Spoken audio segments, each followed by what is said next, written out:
Assalamualaikum warahmatullahi wabarakatuh. Perkenalkan, kami dari kelompok 9 Manajemen Operasi yang beranggotakan saya sendiri, Rismawati dengan NIM 4318033, lalu Asna Karimah dengan NIM 4318052, dan Sukmawati dengan NIM 4318102. Di sini kami akan menjelaskan mengenai apa itu manajemen persediaan. Pertama, yaitu pengertian manajemen persediaan.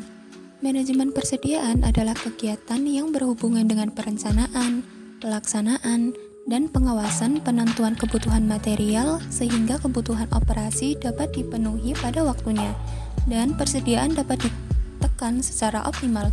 Hal ini bertujuan untuk mencapai efisiensi dan efektivitas optimal dalam menyediakan material, karena ketidakcermatan dalam data barang persediaan dapat berakibat merugikan bagi perusahaan. Persediaan dapat diartikan sebagai stok barang yang akan dijual atau digunakan pada periode waktu tertentu. Tanpa adanya persediaan, perusahaan akan dihadapkan pada sebuah resiko, tidak dapat memenuhi keinginan para pelanggannya. Kekurangan persediaan dapat berakibat terhentinya proses produksi, dan ini menunjukkan persediaan termasuk masalah yang cukup krusial dalam operasional perusahaan. Selanjutnya yaitu jenis-jenis persediaan. Persediaan yang ada di perusahaan biasanya terdiri dari beberapa jenis. Yang pertama yaitu persediaan bahan mentah yang telah dibeli tetapi belum diproses. Lalu yang kedua yaitu persediaan barang dalam proses yang telah mengalami beberapa perubahan tetapi belum selesai. Persediaan ini ada karena untuk membuat produk diperlukan waktu yang disebut dengan waktu siklus. Lalu selanjutnya yaitu persediaan MRO, yang merupakan persediaan yang dikhususkan untuk perlengkapan pemeliharaan, perbaikan dan juga operasi. Persediaan ini ada karena kebutuhan akan adanya pemeliharaan dan perbaikan dari beberapa peralatan yang tidak diketahui. Selanjutnya yaitu persediaan barang jadi, termasuk dalam persediaan karena permintaan konsumen untuk jangka waktu tertentu mungkin tidak diketahui. Selanjutnya yaitu fungsi-fungsi persediaan. Persediaan mempunyai beberapa fungsi. Yang penting menambah fleksibilitas dari operasi suatu perusahaan. Yang pertama yaitu fungsi decoupling, untuk membantu perusahaan agar bisa memenuhi permintaan langganan tanpa tergantung pada supplier. Lalu, yang kedua yaitu fungsi economic load seizing. Persediaan ini perlu mempertimbangkan penghematan-penghematan seperti potongan pembelian, biaya pengangkutan per unit lebih murah, dan sebagainya, karena perusahaan melakukan pembelian dalam kuantitas yang lebih besar dibandingkan dengan biaya-biaya yang timbul karena besarnya persediaan. Lalu yang ketiga yaitu fungsi antisipasi, yaitu untuk mengantisipasi dan mengadakan permintaan musim. Manfaat manajemen persediaan. Ada beberapa manfaat yang didapatkan ketika perusahaan menerapkan manajemen persediaan, antara lain 1. Memanfaatkan diskon kuantitas, 2. Menghindari kekurangan bahan, 3. Manfaat pemasaran, 4. Spekulasi terhadap kenaikan harga beli, 5. Kepuasan konsumen, 6. Kontinuitas produksi. Selanjutnya, faktor-faktor yang mempengaruhi persediaan. Ada beberapa faktor yang mempengaruhi penyelenggaraan persediaan untuk kepentingan proses produksi dalam suatu perusahaan.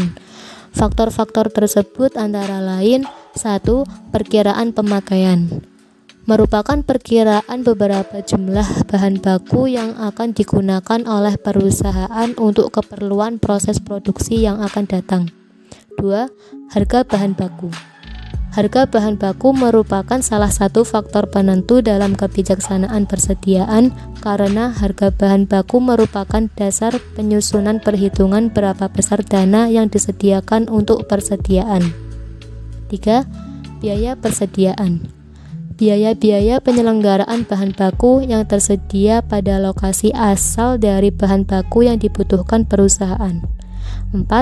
Kebijaksanaan pembelanjaan. Kebijaksanaan pembelanjaan perusahaan akan mempengaruhi seluruh kebijaksanaan perusahaan, apakah dalam menyelenggarakan persediaan bahan baku mendapat prioritas utama dalam kebijaksanaan pembelanjaan. 5. Pemakaian senyatanya.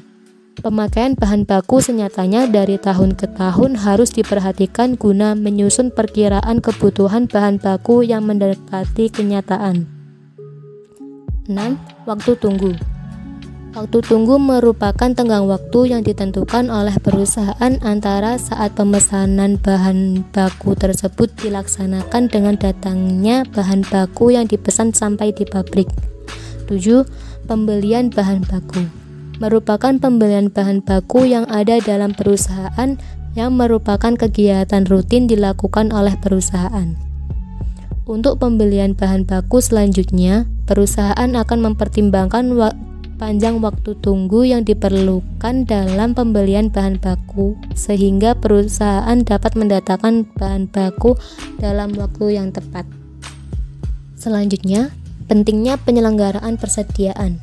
Ada 5 alasan mengapa perusahaan memerlukan persediaan, antara lain 1. Kesulitan memprediksi tingkat penjualan dan waktu produksi secara akurat. 2. Beberapa item barang memiliki permintaan yang bersifat seasonal. 3. Mendapatkan manfaat dari economic of scale dalam produksi dan pembelian. 4. Jarak dan waktu yang diperlukan untuk pengadaan barang sehubungan dengan proses transit dalam sistem logistik untuk sejumlah besar persediaan. 5. Keterlambatan kedatangan bahan baku yang dipesan dapat mengakibatkan terhentinya pelaksanaan produksi. Beberapa kerugian sehubungan dengan penyelenggaraan persediaan dalam jumlah besar antara lain 1. Biaya penyimpanan yang menjadi tanggungan perusahaan akan besar. 2. Perusahaan harus mempersiapkan dana yang cukup besar untuk mengadakan pembelian bahan.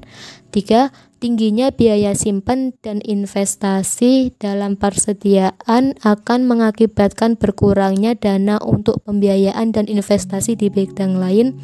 4. Perusahaan menanggung kemungkinan yang cukup besar resiko kerusakan persediaan akibat perubahan kimiawi atau sebab lain. 5. Bila terjadi penurunan bahan baku, maka perusahaan akan menderita kerugian yang cukup besar pula. Selanjutnya, ada beberapa kelemahan dari perusahaan yang menyelenggarakan persediaan dalam jumlah yang relatif terlalu kecil. Yang pertama, adanya kemungkinan kehabisan bahan karena persediaan habis sebelum waktunya. Kedua, akibat sering kehabisan bahan, maka proses produksi menjadi tidak lancar. Ketiga, persediaan yang terlalu kecil akan meningkatkan frekuensi pembelian, sehingga biaya pesanan pun akan meningkat selaras dengan peningkatan frekuensi pembelian. Beberapa pertimbangan yang perlu diperhatikan oleh perusahaan dalam menyelenggarakan persediaan. Yang pertama, beberapa besarnya jumlah unit persediaan bahan yang telah diselenggarakan perusahaan. Kedua, kapan dan berapa jumlah unit bahan akan dibeli oleh perusahaan. 3. Kapan perusahaan yang bersangkutan akan mengadakan pembelian kembali. Materi selanjutnya yaitu metode manajemen persediaan. Yang pertama, metode EOQ, Economic Order Quality. EOQ atau kuantitas pesanan ekonomis adalah suatu metode untuk menentukan beberapa jumlah pesanan yang paling ekonomis untuk satu kali pesan. 2. Recorder point.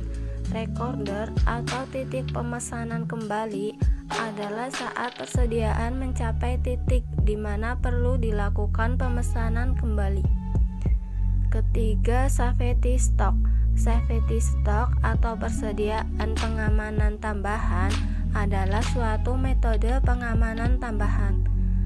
4. Sistem ABC. Sistem ABC adalah metode dalam manajemen persediaan untuk mengendalikan sejumlah kecil barang. Kesimpulannya, manajemen persediaan adalah kegiatan yang berhubungan dengan perencanaan, pelaksanaan, dan pengawasan penentuan kebutuhan material, sehingga kebutuhan operasi dapat dipenuhi pada waktunya, dan persediaan dapat ditekan secara optimal. Hal ini bertujuan untuk mencapai efisiensi dan efektivitas optimal dalam penyediaan material. Karena ketidakcermatan dalam barang persediaan dapat berakibat merugikan bagi perusahaan. Jenis-jenis persediaan diantaranya persediaan bahan mentah yang telah dibeli tetapi belum diproses, persediaan barang dalam proses yang telah mengalami beberapa perubahan tetapi belum selesai, persediaan MRO, persediaan barang jadi. Metode-metode yang digunakan dalam manajemen persediaan ialah metode EOQ, metode recorder point, metode safety stock, dan metode sistem ABC. Sekian penjelasan yang dapat kami sampaikan, kurang lebihnya mohon maaf. Wassalamualaikum warahmatullahi wabarakatuh.